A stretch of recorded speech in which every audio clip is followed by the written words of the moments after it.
Hola amigos, I'm Alejandro. Welcome to KeySpanish. The word time in English can be translated in many different ways in Spanish, and this can sometimes cause some confusions among students.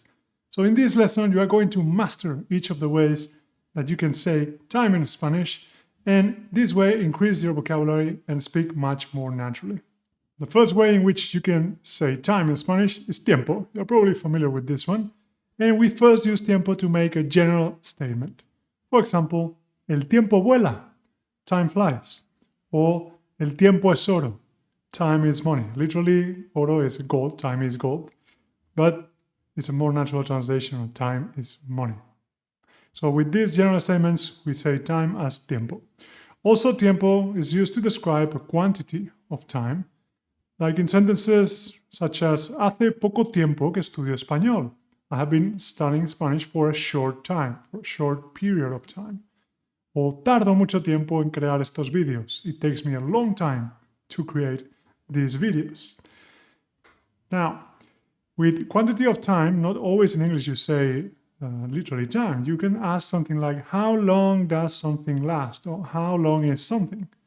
In Spanish, is not cuán largo or cuánto largo es. It would be cuánto tiempo. For example, ¿cuánto tiempo dura la película? That is, how long is the film? And one interesting use of tiempo in this context of quantity of time would be like the expression in English, long time no see. We'll say in Spanish, ¿cuánto tiempo? When it has been a long time without seeing one of your friends. So you can say, oh, ¿cuánto tiempo? So remember just to make general statements about time, like time flies, el tiempo vuela, or to talk about quantities of time, just time translated as tiempo. Let's look at another uses of tiempo that are a bit more nuanced.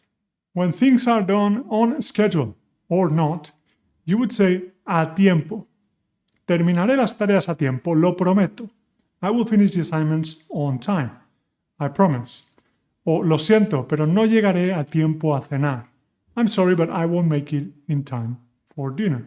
So that's things on a schedule. I have to confess that I don't know when to say on time in English or in time. That's confusing. Prepositions in English are confusing as well as in Spanish. So another use is tiempos with plural form. And we say that to talk about an era or period of history. Like, en los tiempos de Franco, el divorcio era ilegal. In Franco's time, divorce was illegal. O ¿cómo fue crecer en aquellos tiempos? Something you can ask your grandparents. What was it like growing up in those days? So tiempos as an era or period of time is used in the plural form. And also you have another word for it, which is época. You can say exactly the same thing, and instead of los tiempos, use the word época. Like in English, you have the word epoch, that is not very common. But en la época de Franco el divorcio era ilegal, o cómo fue crecer en aquella época. You have the word era in English, and we do have also in Spanish era, but it's not very often used. So it's better to say los tiempos o la era, or sorry, la época, to talk about this period of time in history. And the last mention to the word tiempo in Spanish is a completely different one. It's not time, it's as in weather. Like, hoy hace buen tiempo. The weather is very nice today. And you don't have to confuse this with the word clima, okay? Tiempo is for temporary weather conditions, and clima is used for weather conditions in more broad terms, like averages across time. El clima de Cáceres es mediterráneo. You can think of it as the entry in Wikipedia. If you look up Cáceres or any city, there is demographics, there is the history, and you will see a section on el clima. Again, a more general concept. So let's recap the uses of time as tiempo in Spanish, making general statements. El tiempo vuela, describing a quantity of time. Hace poco tiempo que estudio español. When things are done on a schedule, you have to say a tiempo. No llegaré a tiempo a cenar. I won't make it on time for dinner. And talk about an era or period of history. En aquellos tiempos era difícil. Those times it was difficult. And we have just seen that to talk about temporary weather conditions, we say also, hoy hace muy buen tiempo. But tiempo is far from the only way in which you can translate time in Spanish. we are not going to now look into other options. And if you're enjoying the video so far, please give it a like, dale a me gusta. Es gratis and it really helps. VEZ is another word in which you can say time in Spanish, and it refers to a specific moment instead of the more broad or general sense of time. And an example could be, esta vez le voy a dar a me gusta al video. So this time I'm going to like the video. And you can think of VEZ as occasion. In this occasion, I'm going to give like to the video. I'm going to like the video. Again, it doesn't sound that natural maybe in English as time, but it's a useful trick to think of it as when you need to use VEZ instead of tiempo in Spanish. And this word, VEZ, is used in many expressions that are quite handy. Some examples would be to say la primera o la última vez, the first or the last time I did something. The next time I would do something is la próxima vez. Cada vez is each time. So, cada vez que veo una clase de Alejandro, aprendo algo. Each time I see Alejandro's lesson, I learn something. Hope that's true. Another sentence could be de vez en cuando, from time to time. De vez en cuando. And sometimes it's a veces. This is the plural form of VEZ, a veces. Or otra vez, again, once more. So you can see VEZ is used in many expressions. And another one, maybe less useful, but interesting to know, is when you start a fairy tale with once upon a time, you could say érase una vez or había una vez. And aside from talking about specific moments in time, it's also used to talk about the frequency of actions or events. Like Sergio va al gimnasio una vez al año. Sergio goes to the gym once a year. I don't know, what do you want me to tell him? He's a bit lazy. If instead of once you want to say twice, 2 times, 3 times in the plural, then you have to say veces. Una vez, dos veces, tres veces. So you can translate time as tiempo, as época, as VEZ, and also as hora, talking about clock time. Like to ask about the time, ¿qué hora es? What time is it? ¿Qué hora es? O ¿a qué hora empieza la clase? What time does the class start? And in English, you also use the word hour in a context in which we use it in Spanish. Like, ¿qué haces despierto hasta ahora? What are you doing awake at this hour?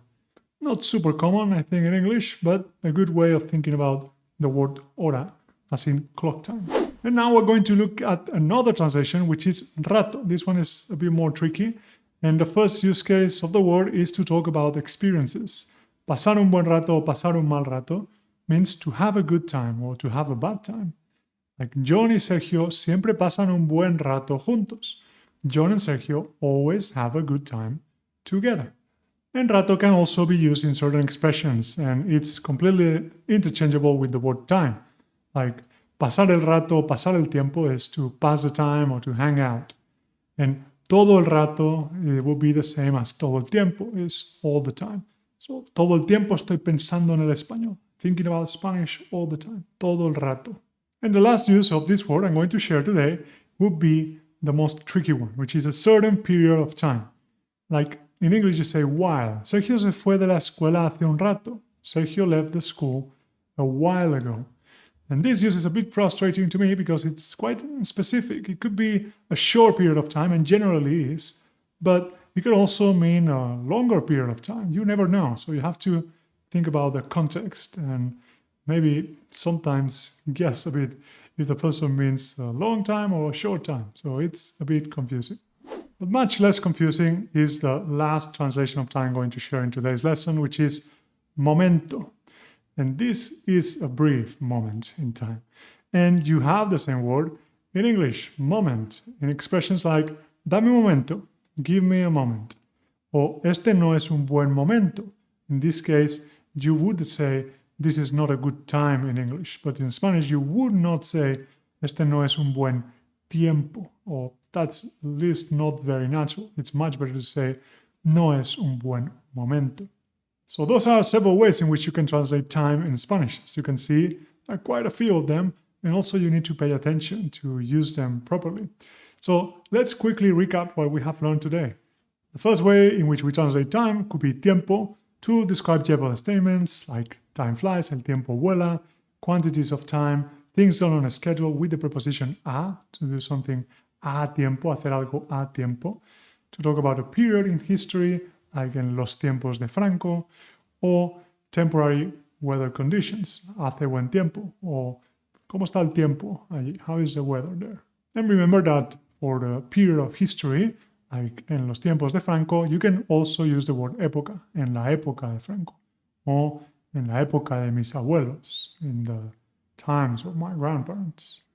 One more way of translating time is VEZ for a specific moment in time, like esta vez, this time, or la última vez, last time, and also to talk about the frequency of actions, like Sergio, very fit guy, going to the gym once a year, una vez al año, or if we are lucky, maybe we see him dos veces al año, in the plural, 2 times per year.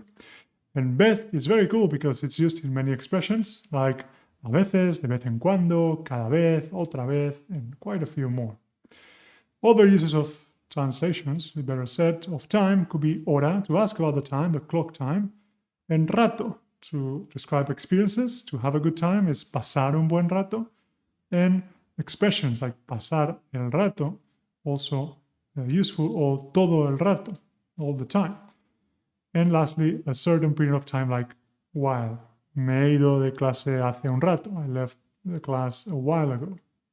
And the last one we described just now would be momento. This one should be straightforward because in English you can use that too. Give me a moment. Dame un momento is for a brief period in time. And now I want to give you the chance of winning a cerveza gratis, a free beer, okay? But you have to work for it, as always, because in KeySpanish, you have to work for things. We don't believe in laziness. So now it's your time to practice and see if you have understood the different ways in which you can say time in Spanish. I'm going to give you 5 sentences, and you need to complete them with the correct word. It could be, again, época, or VEZ, or tiempo, or rato. We will see. So, es la primera que veo un vídeo de KeySpanish. Son geniales. Nunca tengo para hacer las tareas de español. Alejandro se va a enfadar. Mi abuelo dice que en los jóvenes trabajaban más duro. Number 4. ¿A qué es la clase de español? No quiero llegar tarde. And the last one. Pasé un muy buen con John. Es muy agradable. You can pause the video and think about it. And the first person to write the correct answer in the comments will get the free beer. I hope you found this lesson useful and now you have increased your vocabulary significantly, not only with correct translations of the tricky word time, but also with some expressions like a veces or de vez en cuando or todo el rato.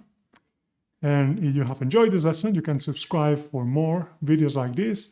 And in particular, I suggest you check my video on another tricky subject, which is the use of hace, desde hace o hace que. Soy Alejandro de KeySpanish y nos vemos en clase.